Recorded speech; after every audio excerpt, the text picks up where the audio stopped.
আল্লাহ রাব্বুল আলামিন বলেন ওয়াস্তাঈনু, তোমরা সাহায্য প্রার্থনা করো বিসসবরি ওয়াস সালাহ, ধৈর্য এবং নামাজের মাধ্যমে সাহায্য চাবো আল্লাহর কাছে।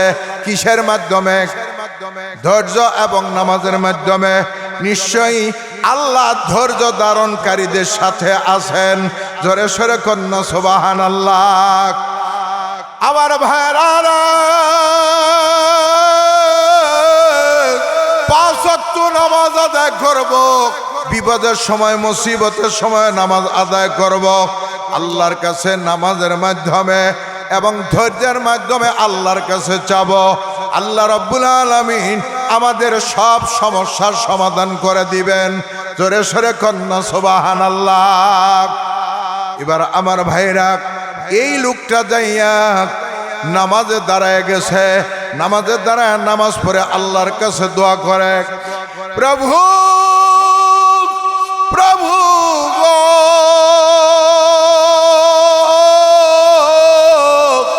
তুমি পারো না এমন কিছু নাই।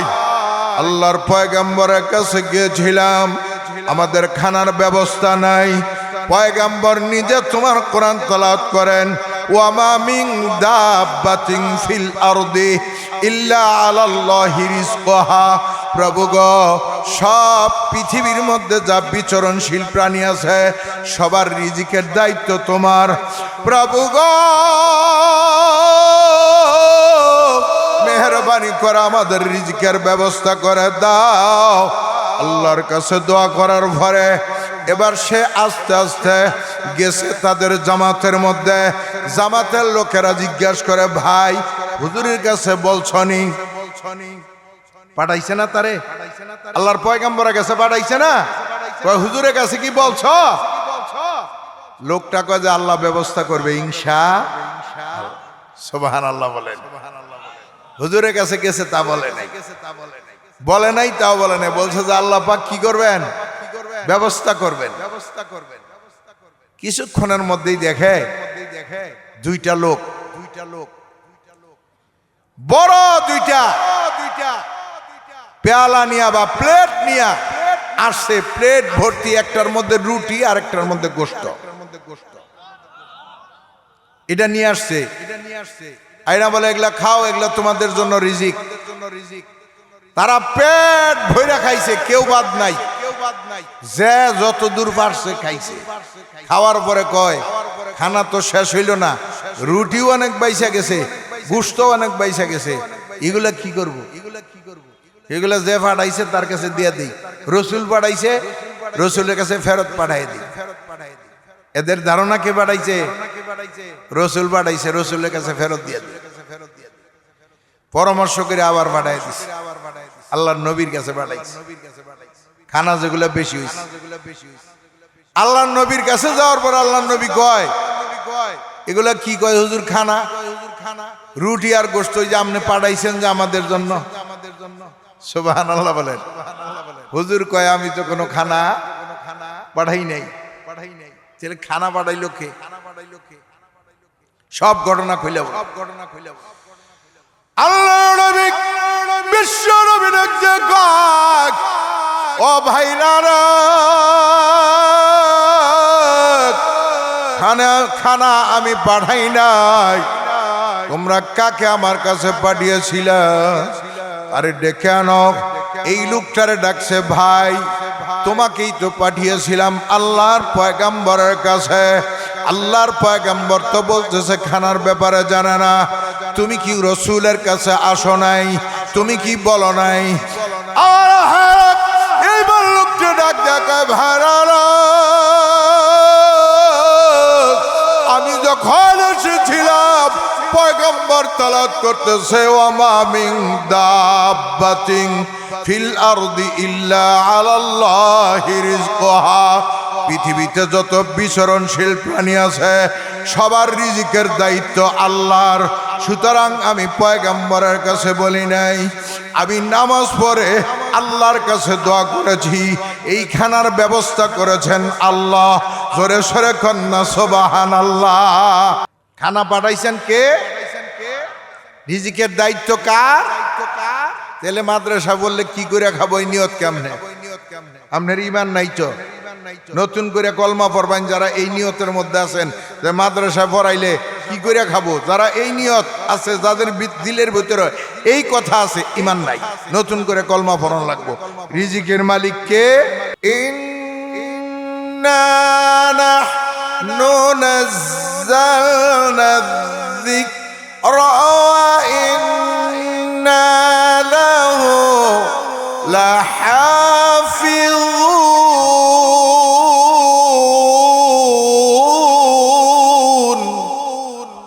জোরে আল্লাহু আকবার বলেন, আরো জোরে আওয়াজ দিয়ে বলেন আল্লাহু আকবার।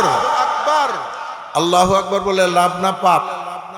তাহলে জোরে আওয়াজ দিবেন ইনশাআল্লাহ।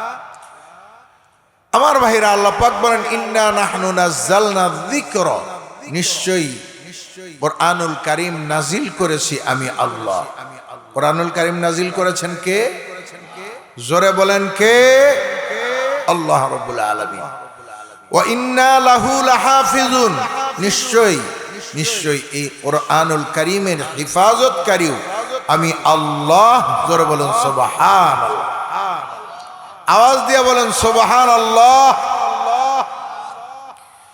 কোরআনুল কারীম নাজিল করেছেন আল্লাহ, আর হেফাজত করবেনও তিনি আল্লাহ রাব্বুল আলামিন। এই কোরআনুল কারীমের মধ্যে 1450 বছর এখনো পর্যন্ত কেউ একটা জের জবর পেশ নোক্তার ব্যবধান করতে পারে নাই, তা কিয়ামত পর্যন্ত পারবেও না ইনশাআল্লাহ। আমার ভাইরা, ভারতের একটা চকের নাম হলো চাঁদনীর চক। এই যে ধান আবাদ করে, যে আপনাদের এইদিকে এগুলার কি বলে? ধান আবাদ করে, ধান রোপণ করে, এগুলার কি বলে এই এলাকাগুলারে? মাঠ বলে, বিল বলে। হ্যাঁ, এটাই চক। মাশাআল্লাহ, এটাই চক। এই চকের একটা চকের নাম হলো চাঁদনীর চক। ভারতের একটা চকের নাম, একটা মাঠের নাম, একটা বিলের নাম, যেখানে ধান আবাদ করে, এই জায়গার নাম হলো চাঁদনীর চক। কিসের চক ভাই? চাঁদনীর চক। এই জায়গার মধ্যে একবার এক খ্রিস্টান আসছে। খ্রিস্টান এসে বড় একটা আগুনের কুণ্ড করছে। তার হাতে একটা বাইবেল ছিল। আগুনের কুণ্ড করার পরে সে বলতেছে, এই আগুনের কুণ্ডর মধ্যে কোনো মুসলমান যদি থাকো, তাদের কোরআনকে এনে ঢেল দাও। আমার হাতের বাইবেলকেও আমি ঢেল দিব। মুসলমানরা যদি আজকে কোরআন শরীফ এখানে ঢেল দিতে পারো, মুসলমানের কোরআন যদি না জ্বলে, মুসলমানের ধর্ম সঠিক। আমার হাতের বাইবেলকেও আমি ঢেল দিব, যদি আমার বাইবেল না জ্বলে, আমার ধর্ম সঠিক। আর যারটা জ্বলে যাবে তারটা মিথ্যা। খ্রিস্টান বলতেছে, আমি বলবো মুসলমানও মিথ্যা, মুসলমানের ধর্মগ্রন্থ কোরআনও মিথ্যা। নাউজুবিল্লাহ, জোরে বলেন। মুসলমানরাও ভুয়া, মুসলমানের কোরআনও ভুয়া, তাদের ধর্ম ভুয়া। এই কথা যখন বলছে, মুসলমানদেরকে বলতেছে, তোমরা আমার কথার মোকাবেলা করো, সাহস থাকলে আগুনের কুণ্ডের মধ্যে ঢেল দেও তোমাদের কোরআন, আমার হাতের বাইবেলকেও ঢেল দিবে। কিন্তু একজন মুসলমানও উত্তর দেওয়ার সাহস পায় না। ওখানে বহু মানুষ জমা হয়ে গেছে। ওই চকের মধ্যে অনেক লোকজন আসছে, হাজার হাজার লোক জমা হয়ে গেছে। সবাই শুধু এটা দেখতেছে, কিন্তু কেউ উত্তর দিতে পারে না। মুসলমানরা যে কয়জনই ছিল, তারা মাথার নিচের দিকে দিয়েছে, উত্তর দেওয়ার ক্ষমতা কারো নাই। কারণ মুসলমান বর্তমান এলমে দ্বীন শিক্ষা করতে চায় না, কোরআন শিক্ষা করতে চায় না। মনে করে যে কোরআন শরীফ পড়লে মুসলমান, মনে করে এরকম। এখন অনেক মুসলমানের ধারণা এরকম আছে যে কোরআন শরীফ পড়লে আমার বাচ্চা কি করে খাবে। নাউজুবিল্লাহ বলেন, আছে না নাই? মনে করে যে আমার বাচ্চা মাদ্রাসায় বললে, কোরআন শরীফ শিখলে কি করে খাবে। কিন্তু আজ পর্যন্ত কি শুনেছেন যে কোনো আলেম, কোনো হাফেজ না খাইয়ে মারা গেছে? বলেন, না খাইয়ে মারা গেছে? শুনছেন? কিন্তু আমাদের মধ্যে এই ধরনের ধারণাকারী আছে না নাই বলেন, যে কি করে খাবে। আপনাদেরকে একটা প্রশ্ন করি, রিজিক কি এই ধন দৌলতে, এই ব্যবসা বাণিজ্য, ইংরেজি শিক্ষায়, এগুলাই কি রিজিক খাওয়ায়? রিজিকের মালিক কে? জোরে বলেন কে? রিজিকের মালিক আল্লাহ। তাহলে রিজিক দিবেন আল্লাহ, আপনার লেখাপড়ার সাথে আপনার রিজিকের কোনো সম্পর্ক নাই। কেউ যদি ধারণা করে আমারে আমার লেখাপড়ায় খাওয়াবে, আমারে আমার দোকানে খাওয়াবে, আমার ব্যবসা বাণিজ্য খাওয়াবে, তাহলে এই ব্যক্তির ঈমান নাই। রিজিকের মালিক আল্লাহ। আমার আল্লাহ রাব্বুল আলামিন কোরআনুল কারীমের মধ্যে বলেন, ওয়া মা মিন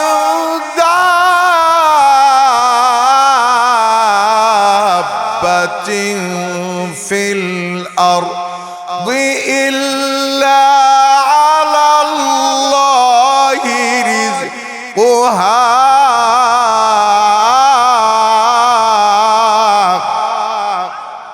আরো জোরে বলেন আল্লাহু আকবার।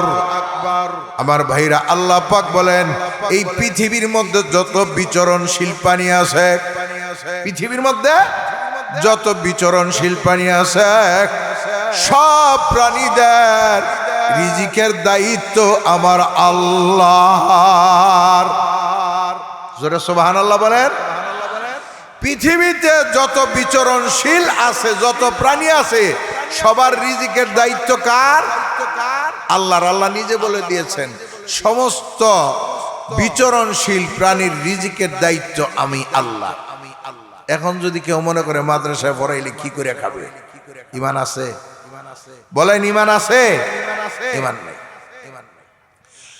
আমার এই আয়াতের শানে নুজুলের ভিতরে লিখেছেন হযরত আবু মুসা আশআরী রাদিয়াল্লাহু তাআলা আনহু, মালিক আশআরী রাদিয়াল্লাহু তাআলা আনহু,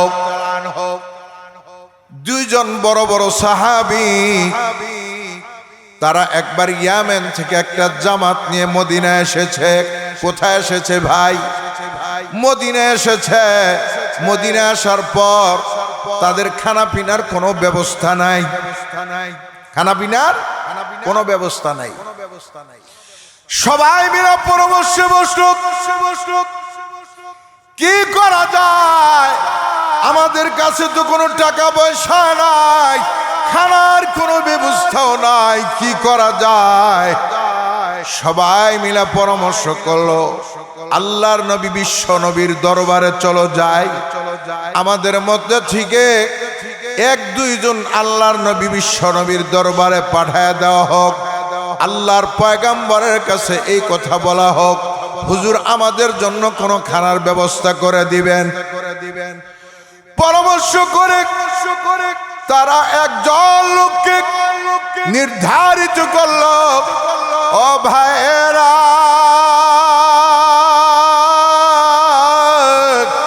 আল্লাহর পয়গম্বরের কাছে তুমি যাবা, তুমি যা আমাদের অবস্থাটা বলবা, পয়গম্বর অবশ্যই আমাদের জন্য কোন একটা খানার ব্যবস্থা করবেন। এবার ওই লোকটা গেল, আল্লাহর নবী বিশ্ব নবীর হুজরা মোবারকের পিছন পর্যন্ত গিয়েছে। হুজরা মোবারকের পিছনে যাইয়া যখন দাঁড়িয়েছে, পয়গম্বরের অনুমতি নিয়ে ঘরে ঢুকবে, এমন সময় পিছন থেকে সে আওয়াজ পেল, আল্লাহর পয়গম্বর কোরআন শরীফের এই আয়াত তেলাওয়াত করে, ওয়া মা মিন দাব্বাতিন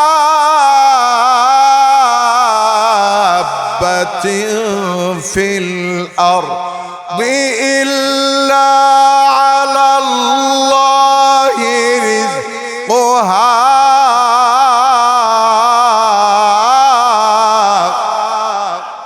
এই আয়াত তেলাওয়াত করতেছে ইয়ামেনের মানুষ, আরবি সবচেয়ে সুন্দর বোঝে, আরবি ভালো বলতে পারে।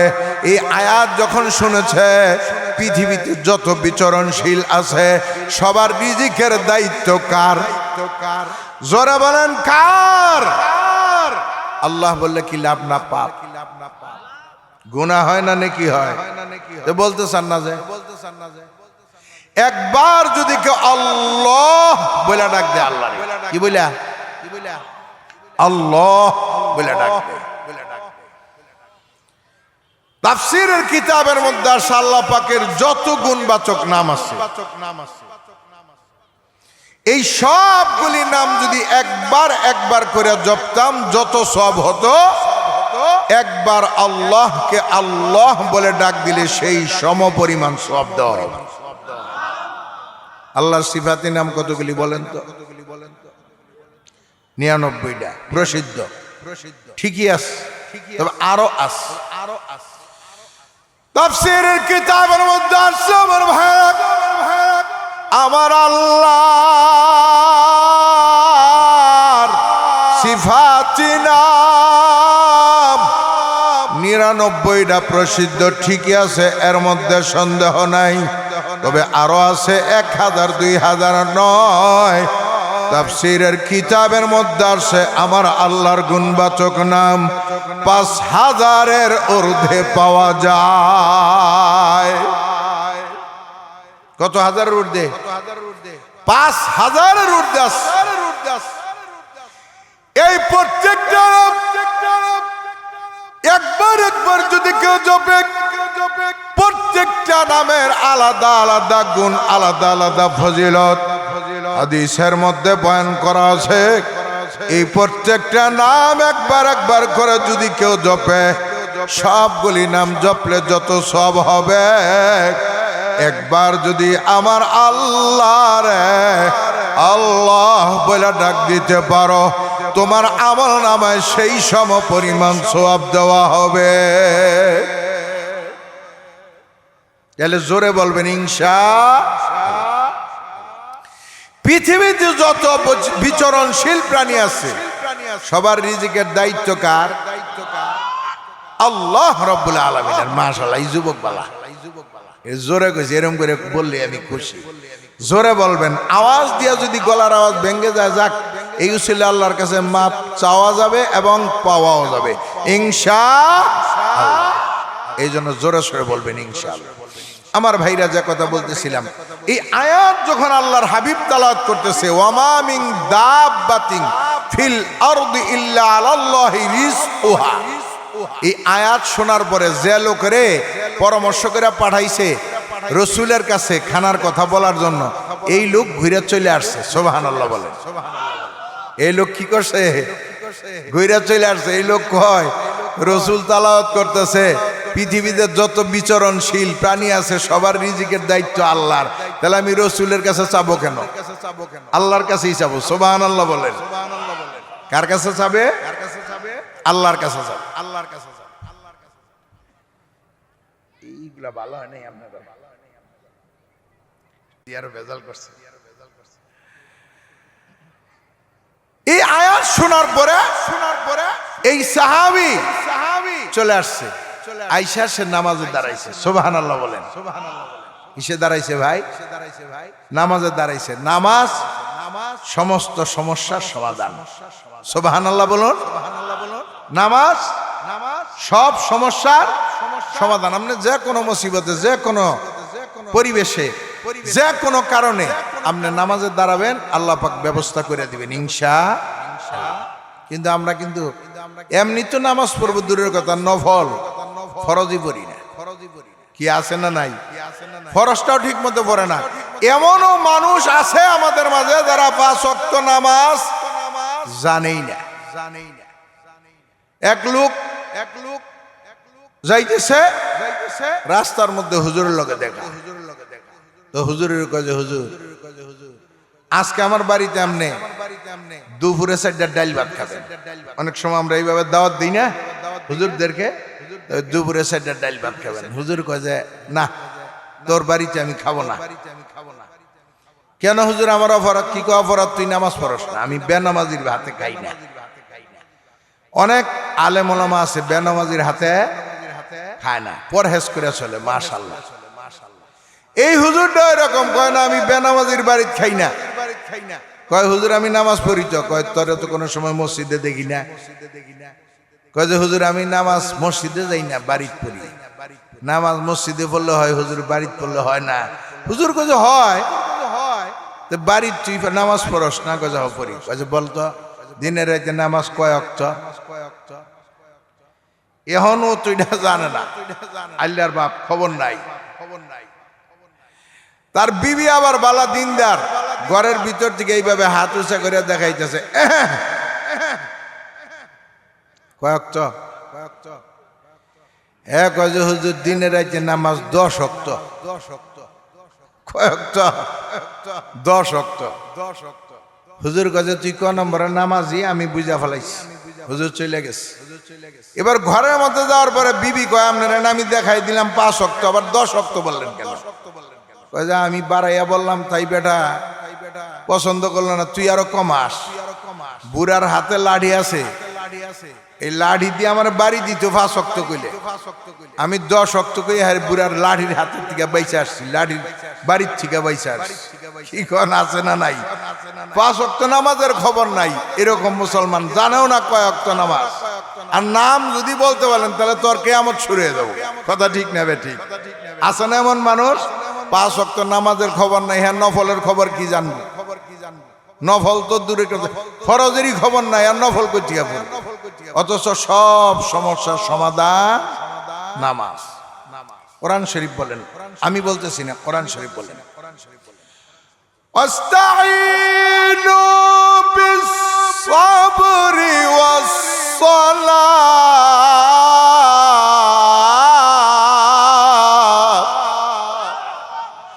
ইন্নাল্লাহা মা'আস-সাবিরিন। আল্লাহ রাব্বুল আলামিন বলেন ওয়াস্তাঈনু, তোমরা সাহায্য প্রার্থনা করো, বিস-সাবরি ওয়াস-সালাহ, ধৈর্য এবং নামাজের মাধ্যমে সাহায্য চাবো আল্লাহর কাছে। কিসের মাধ্যমে? ধৈর্য এবং নামাজের মাধ্যমে। নিশ্চয়ই আল্লাহ ধৈর্য ধারণকারীদের সাথে আছেন। জোরে সরে কন্যা সুবহানাল্লাহ। আমার ভাইরা, 5 ওয়াক্ত নামাজ আদায় করব, বিপদের সময় মুসিবতের সময় নামাজ আদায় করব আল্লাহর কাছে। নামাজের মাধ্যমে এবং ধৈর্যের মাধ্যমে আল্লাহর কাছে চাব। আল্লাহ রাব্বুল আলামিন আমাদের সব সমস্যার সমাধান করে দিবেন। জোরে সরে কন্যা সুবহানাল্লাহ। এবার আমার ভাইরা, এই লোকটা যাইয়া নামাজে দাঁড়ায় গেছে, নামাজের দ্বারা নামাজ পড়ে আল্লাহর কাছে দোয়া করে, প্রভু প্রভু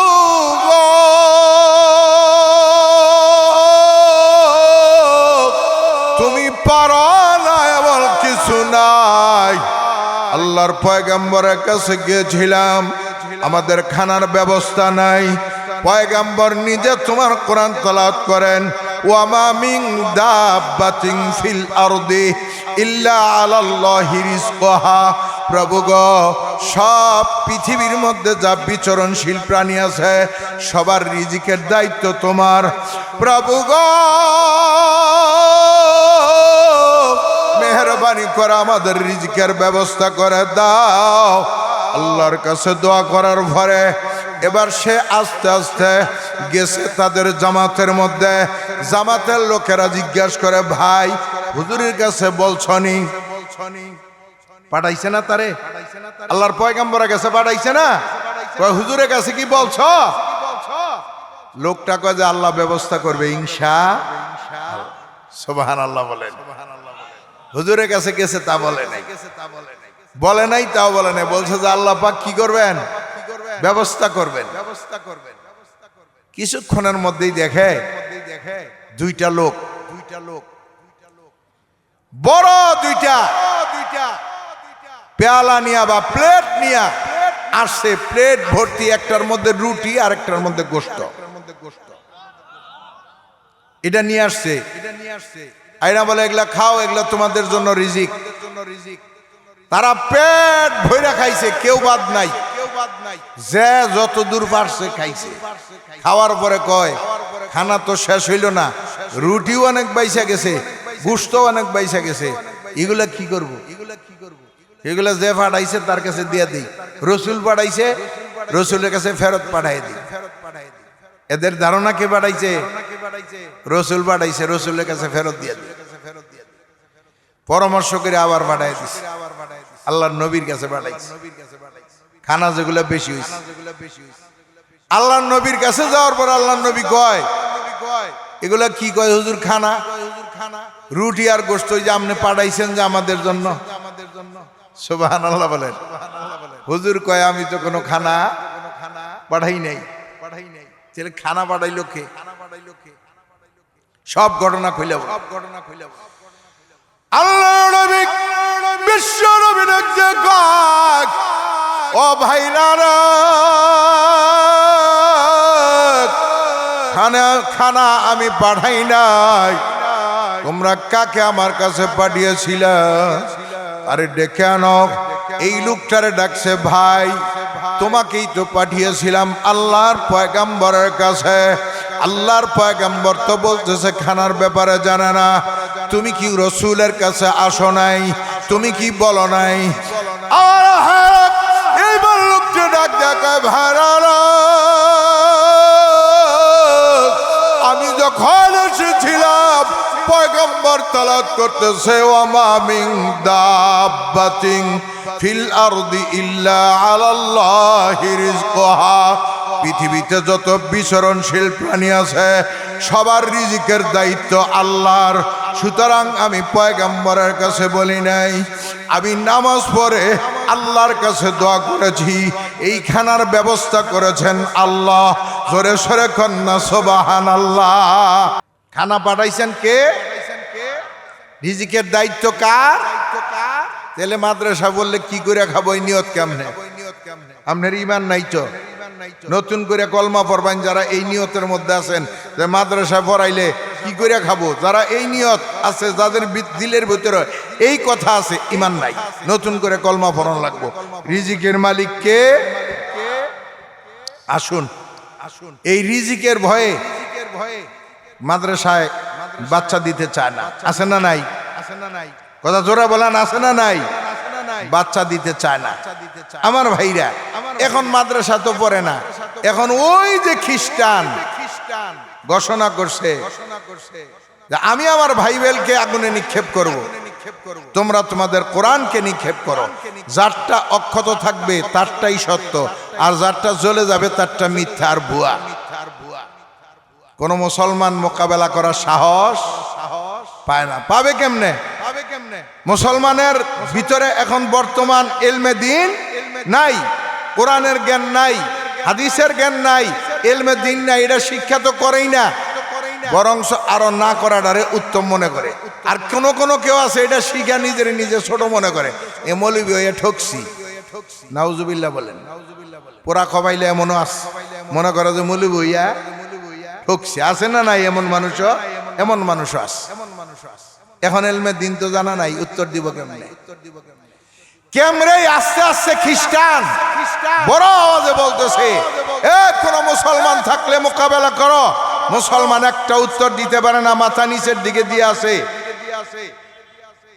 অন্যান্য ধর্মাবলম্বী যারা, তারা বলতেছে মুসলমানদেরকে, আজকে খ্রিস্টানের কথার উত্তর দিবা, যদি না দিতে পারো তাহলে তোমাদেরকে এলাকা ছাড়া করবে। কেউ পারে না। একজন বুড়া মানুষ একটা দৌড় মারছে। তৎকালীন যুগের বহুত বড় আল্লাহ ওয়ালা ছিলেন শাহ আব্দুল আজিজ মুহাদ্দিস দেহলভী রহমাতুল্লাহ আলাইহি। ওলামায়ে কেরাম নাম জানে, আপনারা হয়তো জানেন না, এই জন্য জানাইলাম। ওই তৎকালীন যুগের বুজুর্গ আল্লাহর ওয়ালি শাহ আব্দুল আজিজ মুহাদ্দিস দেহলভী রহমাতুল্লাহ আলাইহি। শাহ আব্দুল আজিজ মুহাদ্দিস দেহলভী রহমাতুল্লাহ আলাইহির মাদ্রাসায় গেছে। এই বুড়া মানুষটাই মজমার পিছন দিকে যাইয়া ছাত্রদের কাছে জিজ্ঞাসা করছে, এই তোমাদের বড় হুজুর কই? আব্দুল আজিজ কোথায়? হুজুর লাইব্রেরিতে আছে। হুজুর কোথায় আছে? লাইব্রেরিতে আছে। আমরা বলি কুতুবখানা, আপনাদেরকে চিনার জন্য বলছি লাইব্রেরি। লাইব্রেরিতে আছে, বুড়া গেছে যাইয়া সালাম দিয়া কয় হুজুর মুসলমানের ইজ্জত শেষ, মুসলমান মাথা উঠাই আর কথা বলতে পারবে না। এখন আমি আপনার কাছে আসছি, যদি ইজ্জত বাঁচানো যায় আল্লাহ পাক বাঁচাবেন আমনের উসিলায়। সুবহানাল্লাহ বলেন। আমনের উসিলায় আল্লাহ পাক মুসলমানের ইজ্জত বাঁচাবে। কি ঘটনা হয়েছে কাকা খুইলা বলেন। বলে ভারতের চাঁদনির চকে খ্রিস্টান এসে আগুন জ্বালাইছে বড় করিয়া। সে তার হাতে একটা বাইবেল আছে, বলতেছে আমি এটা আগুনে নিক্ষেপ করব, কোন মুসলমান সাহস থাকলে কোরআন আগুনে নিক্ষেপ করো। যারটা অক্ষত থাকবে তারটা সঠিক, আর যারটা জ্বলে যাবে তারটা মিথ্যা। কোন মুসলমান উত্তর দেওয়ার সাহস পায় না। এই জন্য আমরা আসছি, এই জন্য আমি আপনার কাছে আসছি। শাহ আব্দুল আজিজ মুহাদ্দিস দেলভী রাহমাতুল্লাহ আলাইহি ডাক দিয়া কয়, চাচা গো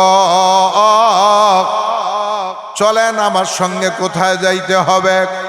কোরআন শরীফটা তাকের উপর থেকে হাতে নিয়ে সিনার মধ্যে কোরআন শরীফ এইভাবে জড়ায় ধরে শাহ আব্দুল আজিজ মুহাদ্দিস দেলভী রাহমাতুল্লাহ আলাইহি একটা দৌড় মারছে।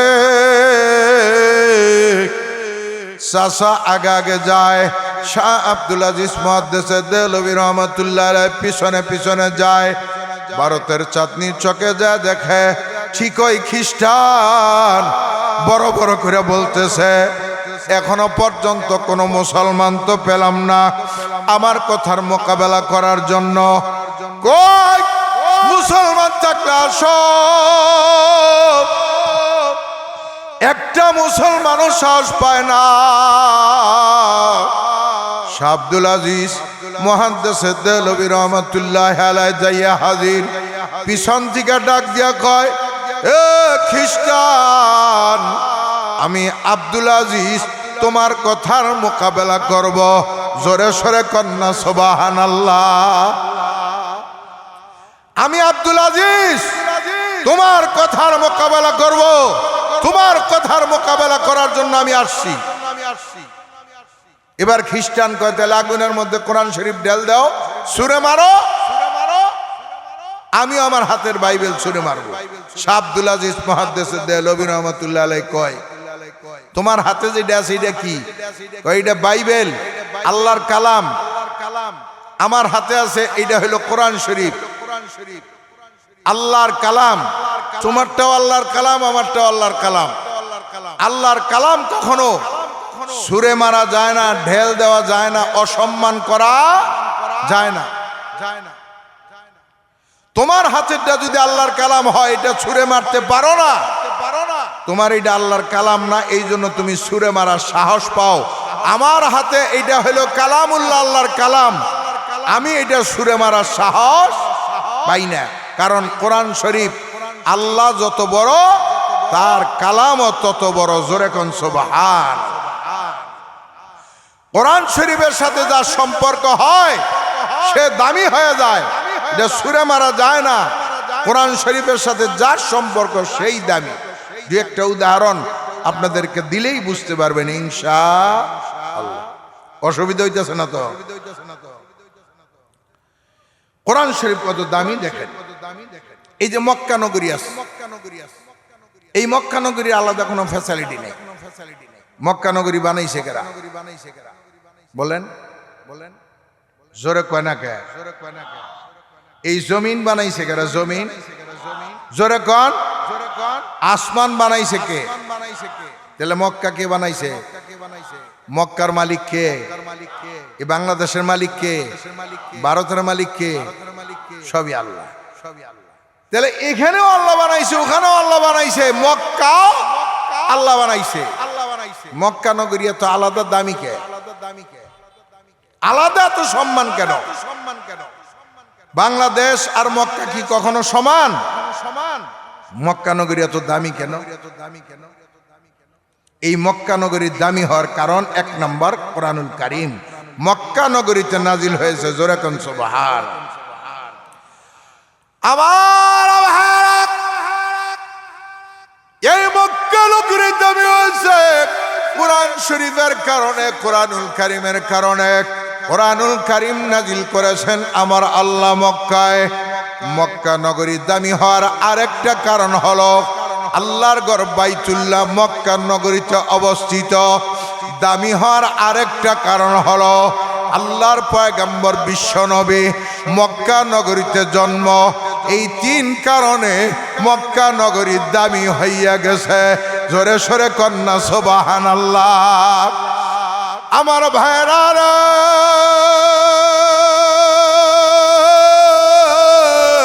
কোরআন শরীফ মক্কায় নাজিল হওয়ার কারণে মক্কা নগরী দামি হয়ে গেছে। আমার ভাইরা, পৃথিবীর মধ্যে আল্লাহ পাক 12টা মাস দিয়েছেন। কয়টা মাস দিয়েছেন? জোরে বলেন কয়টা? 12টা মাস দিয়েছেন। আমার ভাইরা, মুহররম, সফর, রবিউল আউয়াল, রবিউল আখির, জুমাদাল উলা, জুমাদাল উখরা, রজব, শাবান, রমজান, শাওয়াল, জিলকদ, জিলহজ। কয়টা হইছে? 12টা। এই 12টা মাসের দাম আল্লাহর কাছে একই। বানাইছে উনি, ওনার কাছে দামও একই। কিন্তু তা না, এর মধ্যে একটা মাস আল্লাহর কাছে অনেক দামি। এটা হলো মাহে রমজান। কথা ঠিক না বে ঠিক? এই রমজান মাসে আপনি একটা নফল আদায় করলে, অন্য মাসে একটা ফরজ আদায় করলে যেই সওয়াব, এই সওয়াব পাবেন। সুবহানাল্লাহ বলেন। এই রমজান মাসে কেউ যদি একটা ফরজ আদায় করে, অন্য মাসে 70টা ফরজ আদায় করার সমান সওয়াব আল্লাহ তারে দান করে। এত দামি কে? আল্লাহ পাক বলছেন কোরআন শরীফের মধ্যে, শাহরু রমাদান আল্লাযী উনজিলা ফীহিল কুরআন।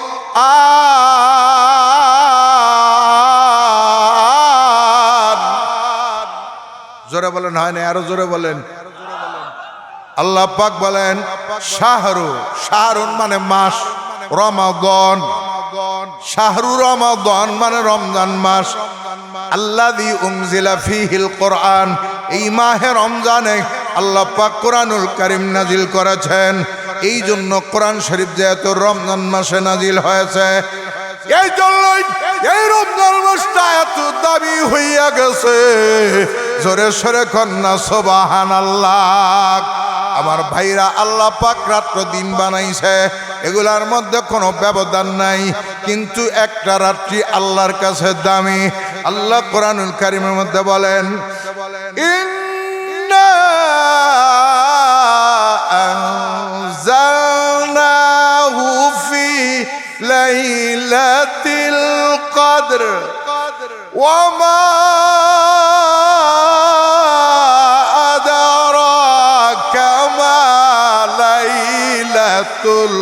কদর, লাইলাতুল কদরি খায়রুম মিন আলফি শাহর। আল্লাহু আকবার বলেন। আল্লাহ পাক বলেন, নিশ্চয়ই কোরআনুল কারীম নাজিল করেছি আমি লাইলাতুল কদরে। লাইলাতুল কদর কি জানোনি? লাইলাতুল কদর হলো এমন একটা রাত্রি, এক রাত্রির ইবাদত 1000 মাস অপেক্ষা উত্তম। জোরে সোরে কন্যা সুবহানাল্লাহ। আমার বারারা, রাত্র বানাইছেন কে? জোরে বলেন। আর দিন বানাইছেন কে? এই রাত্র দিন আল্লাহ পাক বানিয়েছেন।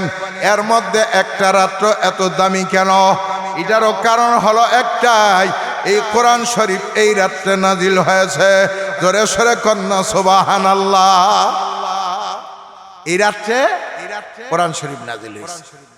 এরকম আরো উদাহরণ আছে, আর দিব না, সময় কম। যেহেতু প্রধান বক্তা আছে, আমার পরে প্রধান বক্তা আলোচনা করবেন ইনশাআল্লাহ, এই জন্য সংক্ষেপ করে আল্লাহ। এবার আসুন একটা ছোট্ট উদাহরণ দেই আমাদের সবারই বোঝার জন্য। আমি যে আগে উদাহরণগুলা দিছি, এগুলা সবাই তেমন বুঝবো না। যারা ওলামায়ে কেরাম আছেন তারাই বেশি বুঝবেন, আর এমনি যারা সাধারণ তাদের জন্য একটা উদাহরণ দেই। সেটা হলো আমার ভাইরা, কোরআন শরীফ রাইখা যে পড়ে, এই জিনিসটার নাম কি বলেন তো? মাশাআল্লাহ, রেহাল। আপনারা এখন বর্তমানে দামি দামি রেহাল পাওয়া যায়, ছাত্ররা ব্যবহার করে। তো বেশিরভাগ আমার ভাইরা যারা আমরা আগের যুগের মানুষ আছি, মোটামুটি মুরব্বীরা তো আছেই, আমরাও যারা আছি, এই রেহাল কেউ কোনোদিন দামি কাঠ দিয়া বানায় নাই। বেশিরভাগ সময় এই রেহাল বানাইতো গামারি কাঠ দিয়া, আম কাঠ দিয়া। কেন? এই রেহাল এত টাকা দা কিনার মতো মানুষ নাই।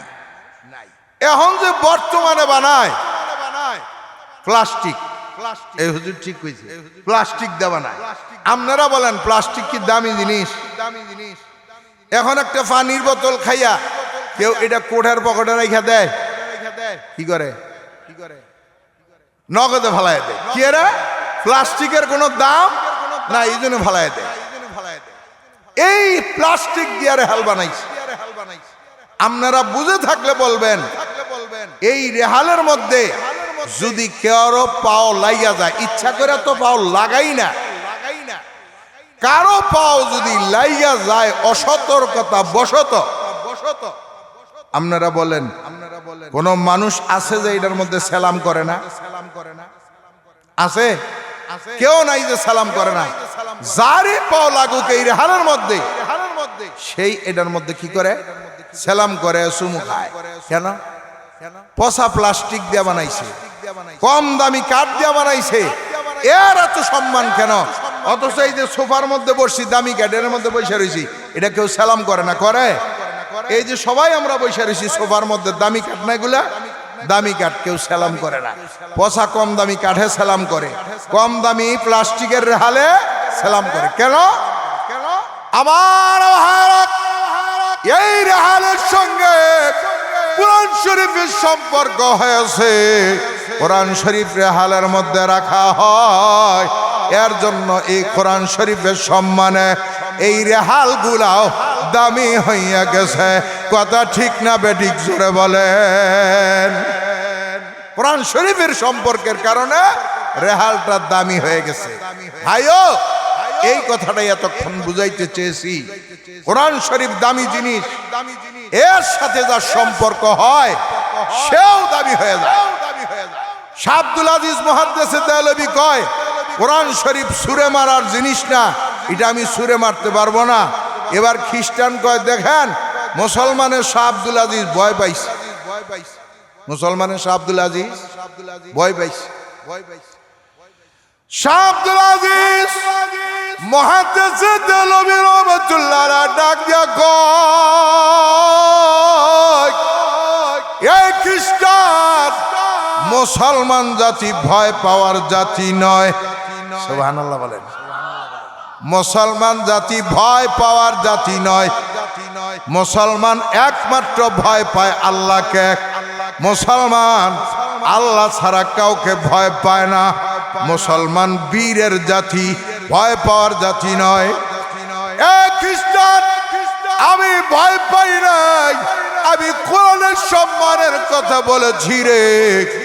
তোর যদি সাহস থাকে, আমি একটা প্রস্তাব পেশ করতে চাই, আমার প্রস্তাবটা তুই অবশ্যই মেনে নিবি। আব্দুল আজিজ কয়, আমি একটা প্রস্তাব দিতে চাই। কি প্রস্তাব? আমি কোরআন শরীফ বুকের মধ্যে জড়াইয়া ধরে আমি নিজে আগুনে নামবো। সুবহানাল্লাহ বলবেন না? কোরআন শরীফ বুকে জড়াইয়া ধরে আমি নিজে আগুনে নামবো, আর তুই তোর ভাই বেল বুকে জড়ায় ধরে তুই আগুনে নামবি। সুবহানাল্লাহ জোরে দিয়ে বলেন, আরো জোরে চিৎকার দিয়া কোন সুবহানাল্লাহ। আমিও নামবো, তুইও নামবি। খ্রিস্টান কয় আমি নামবো না। খ্রিস্টান কয় আমি নামবো না। কেন? নামতে হবে। কয় যে না, আমি নামবো না। এত পিড়াপিড়ি করে নামবে না। তখন আপনাদের মতো জনগণ যারা আছে, এরা সব ক্ষিপ্ত হয়ে গেছে। সারাদিন তো এর লেকচার বহু শুনছে। এখন কয়, তুই সারাদিন বলছস, আমরা শুনছি। এবার আব্দুল আজিজ যে প্রস্তাব দিছে, সুন্দর প্রস্তাব। আব্দুল আজিজও কোরআন শরীফ নিয়ে আগুনে নামবে, তুইও বাইবেল নিয়ে আগুনে নামবি, যারটা অক্ষত থাকবে তারটা সঠিক, আর যারটা মিথ্যা তারটা জ্বলা যাবে। চিন্তার কি কারণ? তোরটা যদি আল্লাহর কালাম হয়, ভয়ের তো কিছু নাই, নাম না, আমি নামতে পারবো না। এবার কয়ে না আমি নামবো না। মানুষ কয়ে কেন নামবি না? এখন মাথা নিচের দিকে দিয়া কয়, ভাই আমার এই বাইবেলের উপরে আমি এক জাতি লোশন ব্যবহার করেছি, এটা আগুনে জ্বালাইতে পারে না। কি ব্যবহার করছে? লোশন। আমি এই লোশনটা এটার উপরে লাগাইছি, এটা আগুনে দিলে জ্বলবে না, যত ভয়ঙ্কর আগুনই দেওয়া হোক আমার এই বাইবেল জ্বলবে না। কিন্তু লোশন আমি বাইবেলে দিছি, আমার শরীরে দেই না। লোশন বাইবেলে দিছি কিন্তু আমার শরীরে দেই নাই। কিন্তু আব্দুল আজিজ যেটা বলছে, এটা সে পুরা ইখলাস নিয়ে বলছে। এর ইখলাসের কারণে কোরআন শরীফও জ্বলবে না, আব্দুল আজিজও জ্বলবে না। কিন্তু আমি যদি নামি, আমার বাইবেল জ্বলবে না এই লোশনের কারণে, কিন্তু আমি জ্বইলা ছাই হয়ে যাব। কোরআন শরীফের হেফাজত করেছেন কে? আর জোরা বলেন কে? কোরআন শরীফের বিজয় দান করলেন আল্লাহ। আমার আল্লাহ কোরআনুল কারীমের মধ্যে বলেন, ইন্না নাহনু নাযালনা যিকরা ওয়া ইন্না লাহু লাহাফিজুন।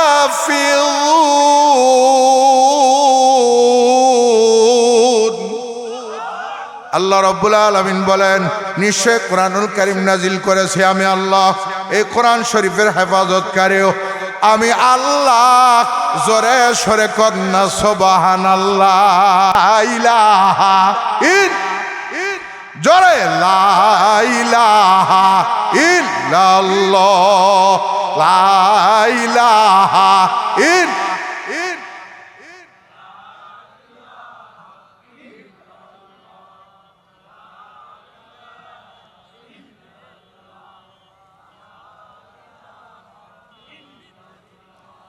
লা ইলাহা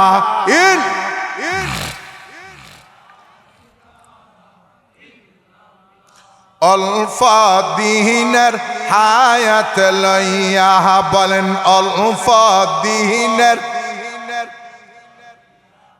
আখিরাতকে বলবেন না। আর মা বাবারে কবর রাইখা, মা বাবারে কবর রাইখা আল্লাহর জিকির সাইরানা। লা ইলাহা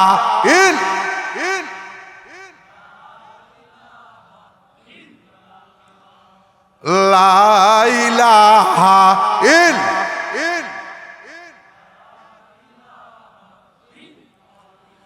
লা ইলাহা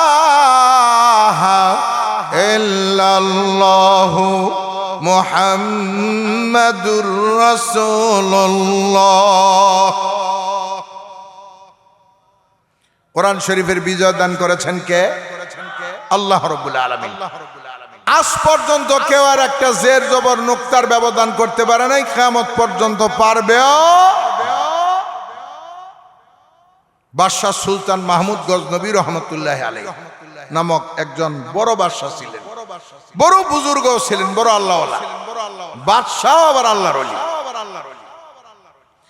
এই লোকটা 30 বছর তাহাজ্জুদের নামাজ পড়ছে। কত বছর? 30 বছর। ওনার নিয়ম ছিল, উনি নিচতলায় ওযু বানাইতো, দোতলায় যায় তাহাজ্জুদের নামাজ পড়তো। 30 বছর তাহাজ্জুদ পড়া দুইটা দোয়া করছে। কয়টা দোয়া করছে? আল্লাহ, তোমার হাবিবরে স্বপ্ন যোগে না দেখাইয়া দুনিয়া থেকে নিও না, 1 নম্বরের দোয়া।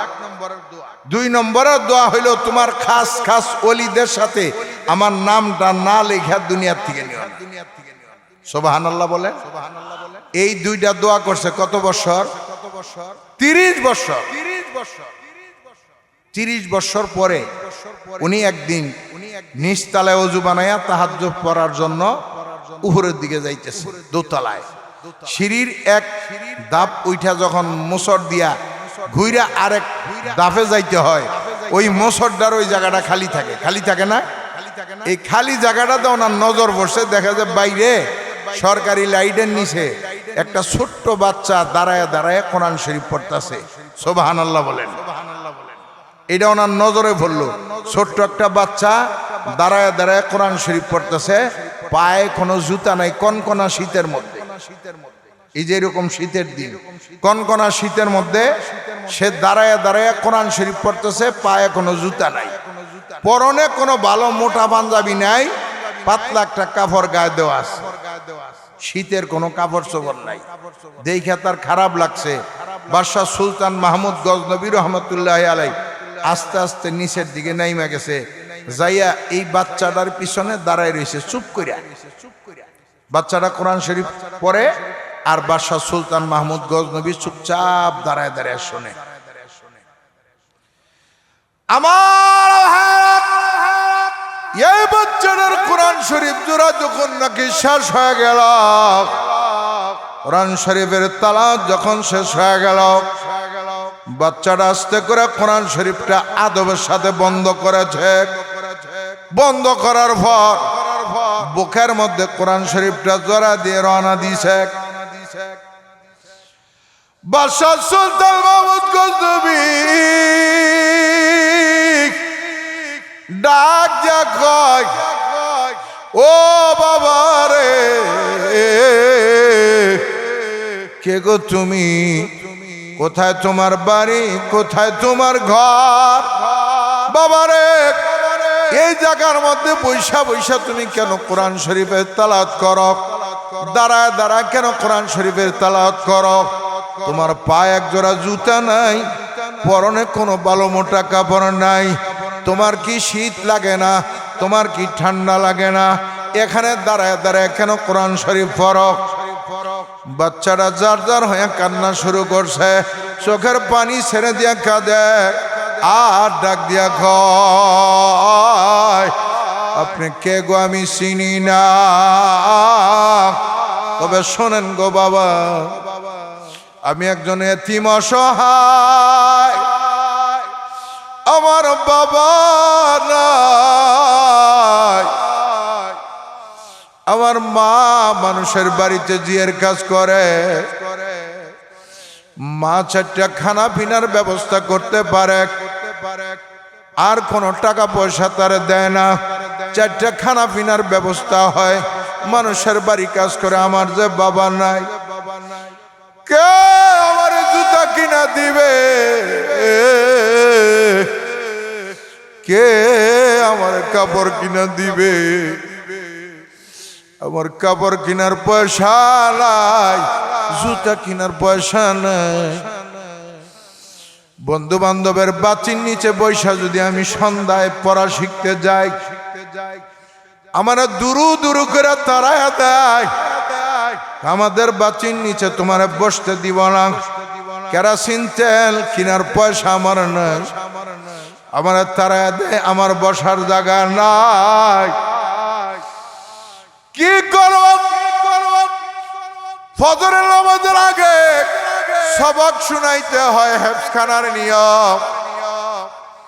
বাবা গো, চিন্তা করে দেখলাম সরকারি লাইটের নিচে তো সবারই হক আছে, এই জন্য গো আমি সরকারি লাইটের নিচে দাঁড়ায় দাঁড়ায় আমার সবক জ্ঞাত করি। প্রত্যেক দিন আইসা দাঁড়ায় দাঁড়ায় সবক জ্ঞাত করি। সবক যখন ইয়াদ করা হয়ে যায়, আমার হুজুরের কাছে যাই, আমি তেলাওয়াত শোনায় দেই, আমার সবক আমি শোনায় দেই। বাদশাহ সুলতান মাহমুদ গজনবী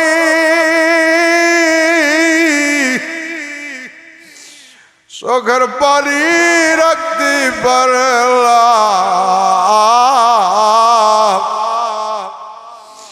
সুলতান মাহমুদ গজনবীর চোখ দিয়ে পানি পড়তেছে জার জার করে। সুলতান মাহমুদ গজনবী ডাক দিয়া কয়, বাবারা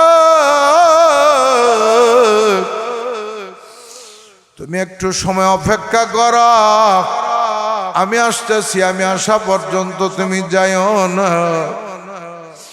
বাচ্চারা মাথা লেরে কয়, যান, অসুবিধা নাই, আমি দাঁড়াইছি।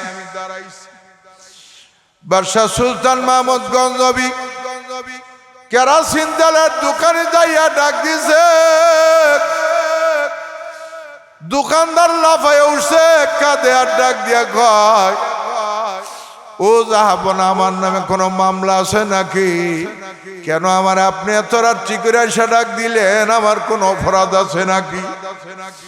বাদশাহ সুলতান মাহমুদ গজনবী ডাক দিয়া কয়, না গো ভাই, তোমার নামে কোনো মামলা নাই, তোমার কোনো অপরাধ নাই। তবে আমি বাদশাহ সুলতান মাহমুদ গজনবীর নামে স্বয়ং আল্লাহর দরবারে মামলা হইয়া গেছে। ও ভাই, এক টিন তেল আমারে উঠাইয়া দাও, কাঁধে উঠাইয়া দাও। দোকানদার কয়, বাদশা গো, আমি এত বড় বেয়াদব নই, আপনার কাঁধে আমি চুল উঠাইয়া দিব? এটা হতে পারে না, আমি নিজে চুলটা নিয়ে দিব। আপনি বলেন কোথায় যাইতে হবে? বাদশাহ সুলতান মাহমুদ গজনবী ডাক দিয়া কয়, না, আমার জবাব তোমার দিতে হবে না, কিয়ামতের ময়দানে আল্লাহ জিগাইলে আমার জিগাবে, তোমার নেওয়ার প্রয়োজন নাই। চুলটা আমার উঠাইয়া দাও। এক টিন তেল কাঁধে করে নিয়ে বাদশাহ সুলতান মাহমুদ গজনবী বাচ্চাটারে কয়, বাবা চলো, তোমার বাড়ি কোথায়? বাড়ি যাব। বাদশাহ সুলতান মাহমুদ গজনবী বাড়িতে গেছে বাচ্চাটারে নিয়ে। বাচ্চার মারে ডাক দিয়া কয়, এই বাচ্চার লেখাপড়া করতে এখন থেকে নিয়ে যা কিছু লাগে, তৈল লাগে, কাপড় চোপড় লাগে, জুতা লাগে, মোজা লাগে, যা কিছু লাগে, আমি সুলতান মাহমুদের জিম্মাদার হয়ে গেলাম। আমার ভাইরা রে,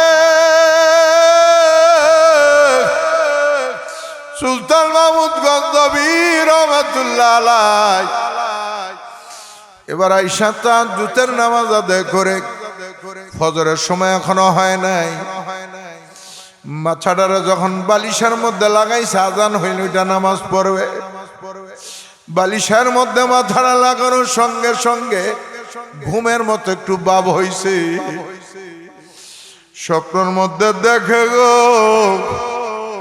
নুনানি চেহারার একজন মানুষ, বাদশাহ সুলতান মাহমুদ, ও বাদশাহ সুলতান মাহমুদ বইলা বইলা ডাকতেছে। বাদশাহ সুলতান মাহমুদ কয়, আপনি কে গো, আমার ডাকেন? আপনারা চিনি না, তবে আপনার মতো নুরানি চেহারার মানুষ আমার জীবনে আমি কখনো দেখি নাই। আল্লাহ নবী বিশ্ব নবী ডাকিয়া কয়, ও সুলতান মাহমুদ গজনবী রে, 30 বছর পর্যন্ত যারে দেখার জন্য তাহাজ্জুদের নামাজ আদায় করে তুই আমার কাছে দোয়া করছস, সেই পয়গম্বর মুহাম্মদুর রাসূলুল্লাহ সাল্লাল্লাহু আলাইহি ওয়াসাল্লাম, আমি তোমার 1 নম্বর দোয়া তো কবুল হয়েছে, 2 নম্বর দোয়াও কবুল হয়েছে। আল্লাহ পাক বলেছেন, সুলতান মাহমুদ গজনবীর তুমি সুসংবাদ দিবা, তার নামটা আমি আল্লাহর খাস খাস ওলিদের নামের সাথে উঠাইয়া নিছি, লেখা দিছি। জোরে কোন সুবহানাল্লাহ। আমার ভাইরা রে, কেউ যদি আমার নবীর স্বপ্ন যোগে দেখতে চাও, আল্লাহর খাস ওলিদের সাথে নামটা লাগাইতে চাও, এই মাদ্রাসার গরিব ছাত্রদের জন্য, এই মাদ্রাসার উন্নয়নের জন্য আবার ভাইরা দিনটা উজাড় করে, প্রাণটা উজাড় করে, আল্লাহর হস্তে এই ছাত্রদের সহযোগিতার জন্য দান করবে। একজন ভাইও খালি হাত যাবেন না, একজন আম্মা জানো খালি হাত যাবেন না, সবাই দিল থেকে মন থেকে একদম মনটা খুলে দান করবেন। এখন এখান থেকে একজন ভাইও উঠবেন না, কোথাও যাবেন না। প্রধান বক্তা আসছে, আমি নামার পরে সঙ্গে সঙ্গে উনি আসবে ইনশাআল্লাহ। আমার ভাইরা, আমার আম্মা জানরা, দিল খুলে আল্লাহর রাস্তে আমরা এই ছাত্রদের জন্য দান করব। আমি এর বিনিময়ে আমার নবীর দেখতে পারবো, এর বিনিময়ে আমি আল্লাহর খাস ওলির নামের সাথে আমার নামটা লেখা হবে। আমার ভাইরা রে, হাদিস শরীফ তেলাওয়াত করেছে, আল্লাহর পয়গম্বর বলেন, ক্বালা রাসূলুল্লাহি সাল্লাল্লাহু আলাইহি ওয়াসাল্লাম, আস-সাদকাতু তারুদ্দুল বালা, দান সদকা বালা মুসিবত দূর করে দেয়। জোরে সরে কন্যা সুবহানাল্লাহ। দান সদকা বালা মুসিবত দূর করে দেয়। আপনার যত বড় বিপদ থাক, মুসিবত থাক, আল্লাহর ওয়াস্তে আপনি দান করবেন, আল্লাহ আপনার বালা মুসিবত দূর করে দিব। জোরে কোন সুবহানাল্লাহ। শুধু তাই নয়, আল্লাহ পাক কোরআন শরীফের মধ্যে বলেছেন, মান জাআ বিল হাসানাতি ফালাহু আশরু আমসালিহা।